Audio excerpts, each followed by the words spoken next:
बिस्मिल्लाहिर्रहमानिर्रहीम, अस्सलाम वालेकुम जी। मैं नजमुल हसन बाजवा हूं। इस वक्त की सबसे बड़ी खबर यह है कि इमरान खान ने अब बगैर इंतजार किए हुकूमत के फौरी खात्मे का ऐलान कर दिया है और परसों कर लेंगे, कल कर लेंगे, 8 दिन, 10 दिन, 12 दिन, अक्टूबर, नवंबर, बहुत अहम महीने आ रहे हैं। आलमी सतह पर बहुत तब्दीलियां हो रही हैं।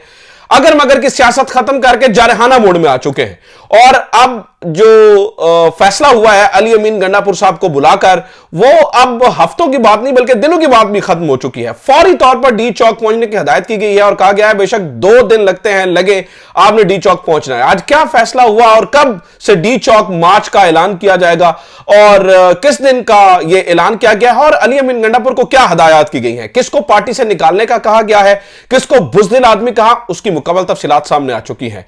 दूसरी बड़ी खबर यह है कि काजी उल कज़ा जनाब काजी फायज ईसा साहब इस वक्त तत्ते तवे पर बैठ चुके हैं।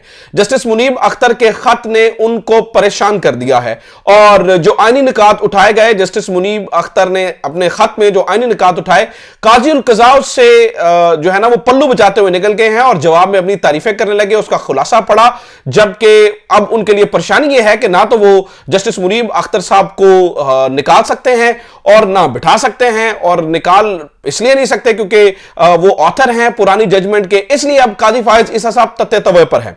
और खबर भी सुन लीजिए कि इस वक्त 13 जजेस काजी फायज ईसा साहब के खिलाफ नजर आते हैं। 13 जज इनके खिलाफ खड़े हो गए। उसकी वजह यह है कि काजी फायज ईसा साहब जो है वो हिस्ट्री की रॉन्ग साइड पे खड़े हैं। अब ये 13 जजेस क्या करेंगे, नया बेंच बनाने की कोशिश करेंगे तो उसमें से कौन से जज को लेंगे और इनके पास किस तरह से अब ऑप्शंस खत्म हो चुके हैं, इसके ऊपर तफसीली बात करेंगे।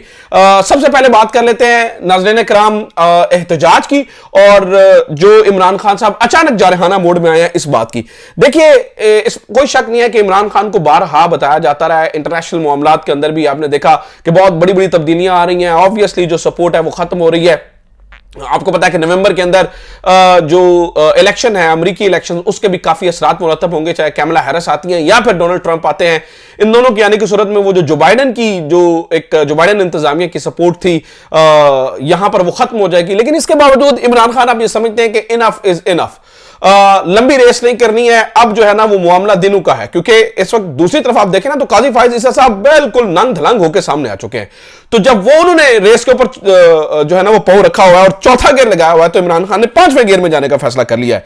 मैं मिसाल देता हूं कि रावलपिंडी का एहतजाज हुआ, आपको पता है कि वो अली अमीन गंडापुर साहब नहीं पहुंच सके लियाकत बाग, और इस वजह से उन्होंने वो खत्म कर दिया। और बैरिस्टर गौहर साहब ने, आपको मैंने पिछली वीडियो में बताया कि बैरिस्टर गौहर साहब का ऐलान तो बैरिस्टर गौहर के ऊपर जो है ना वो शदीद बरहमी का इजहार किया। लेकिन इमरान खान ने तफसीलन क्या बात की और अली अमीन गंडापुर से अब क्या मुशावरत की है, मैं जरा इसकी तफसीलात आपके सामने रख दूं। तो बानी चेयरमैन इमरान खान ने रावलपिंडी में एहतजाज खत्म करने पर पीटीआई की क़यादत पर शदीद बरहमी का इजहार किया और बैरिस्टर गौहर को पार्टी चेयरमैन के ओहदे से हटाने का हुक्म दिया। अडयाला जेल में पीटीआई रहनुमाओं से दौरान गुफ्तगू उनसे सवाल किया कि एहतजाज मुअख्खर करने का फैसला किसका था, जिस पर आजम सवाती ने उन्हें बताया कि चेयरमैन पीटीआई बैरिस्टर गौहर ने एहतजाज मुअख्खर करने की कॉल दी थी।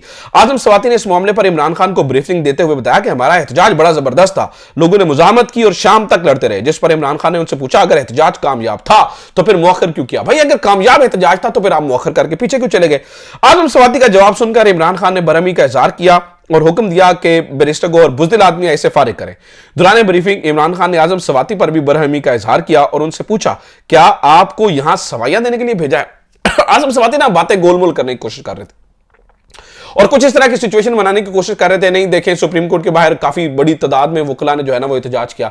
इमरान खान ने कहा मैंने अखबार पढ़ा, मुझे पता है कितनी बड़ी तादाद के अंदर वकला ने एहतजाज किया। पीटीआई के अंदर एक बहुत बड़ा मसला जो पीटीआई वकला के हवाले से है, ये एक ऐसा फ्रंट है जहां पर पीटीआई मार खा रही है। 10-12 की टोलियों में जाते हैं, जाके एहतजाज करते हैं। भाई अगर आपने वाकई एहतजाज करना है और डू यू थिंक कि ये वाकई एक बहुत बड़ा एहतजाज आप लीड कर सकते हैं, तो फिर आप अपनी पूरी पीटीआई की वकला की क़यादत को लेकर निकले। 10-12 की मुख्तलिफ टोलियों में जाते हैं, जाके एहतजाज करते हैं, करके आ जाते हैं। इससे फर्क जो है ना बिल्कुल नहीं पड़ता। तो इमरान खान ने सफाइयां देने, जब ये सफाइयां दे रहे थे तो इमरान खान ने आजम सवाती से पूछा आपको किसने सफाइयां देने के लिए यहां पर भेजा है?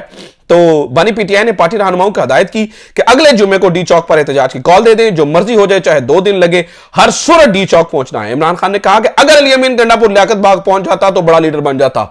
मेरे और अवाम के दरमियान कोई गलत फहमी नहीं है, अवाम फैसला कर चुकी है, क़यादत अपना फैसला कर ले।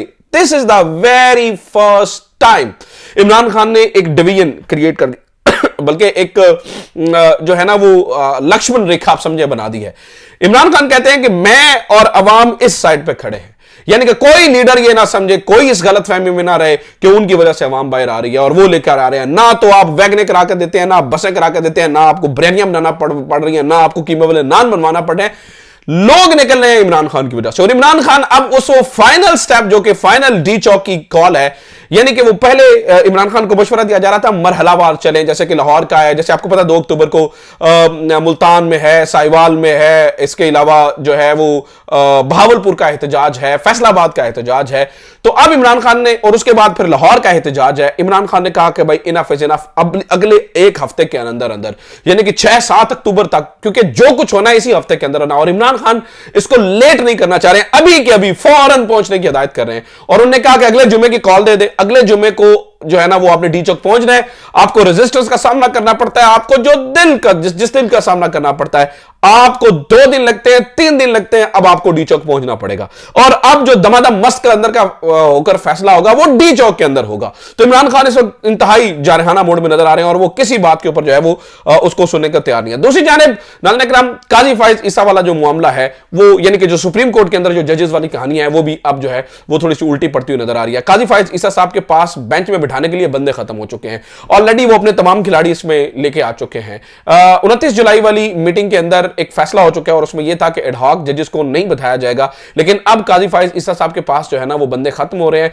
3, 4, 5 जजेस उनके साथ खड़े हैं, बाकी सारे जज तो जो है ना वो दूसरी साइड पर खड़े हैं। 13 जजों में से कोई एक जज वो ले नहीं सकते हैं, कोई आजाद मंशा जज, कोई आजाद ख्याल जज, बल्कि ये जो जजेस अभी अपॉइंट हुए, जिसमें जस्टिस अकील अब्बासी भी हैं, जस्टिस शहजाद भी हैं और जस्टिस बिलाल भी हैं, ये तीनों जजेस जो अभी अपॉइंट हुए हैं, जिन्होंने काजी फाइज ईसा ने अपने हाथों से अपॉइंट किया है, आप देखिए कि ये जजेस भी काजी फाइज ईसा साहब अपने साथ बिठाने के लिए रेडी नहीं है, क्योंकि काजी फाइज साहब को लगता है कि अब मेरी कोई बात भी नहीं सुनेगा। और ये ट्विस्ट इस तरह से सिचुएशन में आ चुका है कि ये अब मुनीब अख्तर साहब को निकाल नहीं सकते। अगर मुनीब अख्तर को निकालते हैं तो उसकी जगह बिठाएंगे किसको, या किस तरह से ये चीजें चलेगी, ये इस वक्त जो है ना वो अब एक मुअम्मा बन चुका है। मैं आपको नाज़रीन इकराम ये भी बता दूं कि आज चूंकि 30 सितंबर है तो कुछ अहम जो है ना वो रिटायरमेंट्स भी हो चुकी हैं। जनरल नदीम अंजुम जो है वो आज रिटायर्ड हो चुके हैं और आज से वो साबिका जो है ना वो डीजी ISI होंगे। जनरल मोहम्मद आसिम साहब ने अपना चार्ज संभाल लिया है और पहले उनके बारे में यही चहमगोइयां की जा रही थी। खबर थी कि जो डीजी ISI बतौर डीजी ISI जो है ना वो रिटायर्ड होने के बाद वो सेक्रेटरी दिफा की हैसियत से जो है ना वो जिम्मेदारियां निभाएंगे, लेकिन सेक्रेटरी दिफा का ओहदा आपको पता है कि एक और जनरल साहब को दे दिया गया है। वैसे ये तो पहली बार हो रहा है, ये भी मजे की बात उनको बताऊं कि पहली बार ऐसा हुआ है कि एक हाजिर सर्विस जनरल अभी रिटायर्ड नहीं हुआ, लेकिन उनके हवाले से नोटिफिकेशन आ चुका है कि वो रिटायरमेंट के फौरी बाद सेक्रेटरी जो है वो दिफा होंगे। अब सेक्रेटरी दिफा का मतलब ये होता है, सेक्रेटरी दिफा, मैं आपको जरा चेन ऑफ कमांड समझा देता हूं, फिर आप समझिए मजे की सिचुएशन देखिए कि पाकिस्तान में कितनी मजेदार सिचुएशन है। दिफा में सबसे ऊपर होता है वजीर दिफा, सबसे ऊपर प्राइम मिनिस्टर से नीचे वजीर दिफा से नीचे सेक्रेटरी दिफा और उसके नीचे आर्म्ड फोर्सेस के चीफ्स जितने हैं वो आते हैं, यानी कि सेक्रेटरी दिफा इनसे हमेशा ऊपर होता है। अब जो जिन जनरल साहब का नोटिफिकेशन किया गया है वो जूनियर है आर्मी चीफ के, लेकिन अब रिटायरमेंट के बाद जब वो सेक्रेटरी दिफा बनेंगे तो वो बॉस बन जाएंगे। ठीक है, तो ये एक अजीब सी कश्मकश है, एक अजीब सी कहानी है जो कि समझने में नहीं आ रही है। दूसरा मैं आपको नाज़रीन किराम बता दूं कि इस वक्त जो कुछ होना है ये अगले 1.5 हफ्ते के अंदर होना है, क्योंकि काजी साहब ने भी जो है वो सारी चीजें कर ली है। मैं आपको बता दूं, एक तरफ वो 63 वाला फैसला और दूसरा वो एक सीट के पीछे जा रहे हैं, एक सीट के पीछे जा रहे हैं। और उसकी मिसाल मैं आपको इस तरह से देता हूं कि कुरम वाला मामला वो भी उनके सामने पहुंच चुका है। काजी साहब ये चाहते हैं कि कहां से कहीं से मैं एक सीट इकट्ठी करके जो है ना वो इस वक्त दे दूं और जो गवर्नमेंट है उसके खाते में चली जाए और किसी तरीके से जो है ना वो मेरी ये जो 2/3 वो पूरी हो जाए और मेरी एक्सटेंशन हो जाए। हो सकता है काजी साहब यानी कि इतने उतावले हो रहे हैं कि हो सकता है अपना जाके जो है ना वो वोट वहां पर जो है ना वो डालने चले जाए, तो मामला जो है ना वो इस कदर इस हद तक जो है ना वो गड़बड़ा चुका है। अच्छा, मैं आपको ये भी बता दूं नाज़रीन किराम कि इस वक्त मौलाना फजलुर रहमान साहब एक इंतहाई जबरदस्त सिचुएशन, एक इंतहाई जबरदस्त इक्वेशन में आ चुके हैं। मौलाना फजलुर रहमान साहब ये मुतालबा लेकर सामने आए। अब ये बात तो कंफर्म हो गया कि वो वोट नहीं डाल रहे हैं, उस आईनी तरमीम को जो ये प्रपोज कर रहे हैं, तो सिर्फ वाहिद ऑप्शन बचता है कि 63 वाला फैसला आ जाए या सीटें पूरी हो जाए, इसके अलावा चांस नहीं है। और मुझे लगता है अभी भी मुझे एक गट फीलिंग आ रही है कि काजी फाइज ईसा साहब इज गोइंग होम, वो नहीं लग सकते, उनकी एक्सटेंशन नहीं होगी, अभी तक ये समझ आ रही है, क्योंकि मौलाना फजलुर रहमान साहब भी मुकम्मल इस वक्त डट चुके हैं और मौलाना फजलुर रहमान साहब किसी सूरत में वोट डालने के मूड में नहीं है।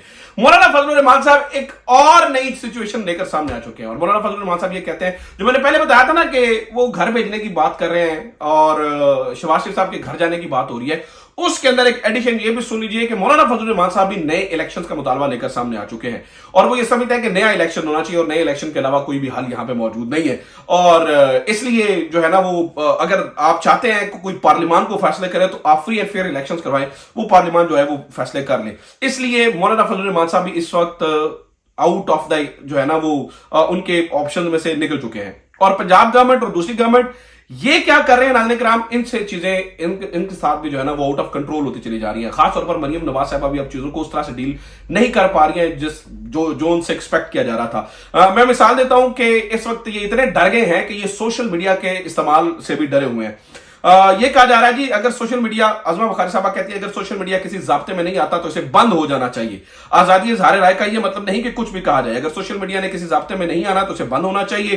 पाकिस्तान में अगर सोशल ऐप्स किसी कानूनी निर्णय में नहीं है तो इन्हें बंद करना चाहिए। सोशल मीडिया की ऐप्स की आमदन ब्लैक मनी के जुमरे में आती है और फितना करने वालों को पंजाब की तरक्की हजम नहीं हो रही है, ये इससे जलते हैं। पंजाब में अमीन गंडापुर की गुंडागर्दी नहीं चलेगी। वज़ीर आला पंजाब अवाम के सूबे का तहफ़्फ़ुज़ करना चाहती हैं। वज़ीर आला खैबर पख्तूनख्वा ने अगर एहतजाज करना है तो जाएं अपने सूबे में करें, अवाम की खिदमत करना नहीं आती, हमसे सीख लें। सूबाई वज़ीर इत्तलात अज़मा बुखारी की प्रेस कॉन्फ्रेंस और कहा कि अमीन गंडापुर कल नवाज शरीफ साहब की बनाई हुई मोटरवे पर गुंडागर्दी करते रहे।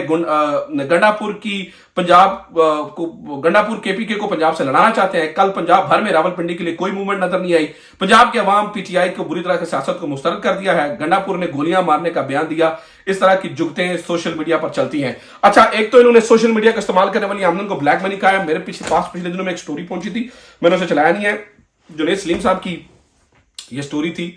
मोहतरमा की बहन के बारे में भी कुछ चीजें पता चली हैं, गो के वो भी स्टोरी कच्ची पक्की है। मैं उसके ऊपर काम कर रहा हूं, कुछ डॉक्यूमेंट्स हासिल करने की कोशिश कर रहा हूं। जब आएगी ना तो फिर मैं बताऊंगा ब्लैक मनी क्या होता है। जरा वो आ लेने दें डॉक्यूमेंट्स, फिर हम जरा तसल्ली के साथ, तफसील के साथ बताएंगे कि ब्लैक मनी क्या होती है और किस तरह से लोग इसे इस्तेमाल करते हैं। वो डिटेल्स मेरे पास आ रही हैं। तो ये अब तक की खबरें नाज़रीन किराम, किस तरह से पंजाब हुकूमत डरी हुई है, किस तरह से ये फड़फड़ा रही है, ये भी जो है ना वो देखने के काबिल है। उम्मीद करता हूं ये वीडियो आपके लिए इंफॉर्मेटिव रही होगी। अपना ख्याल रखिए। खुदा हाफिज़। पाकिस्तान जिंदाबाद।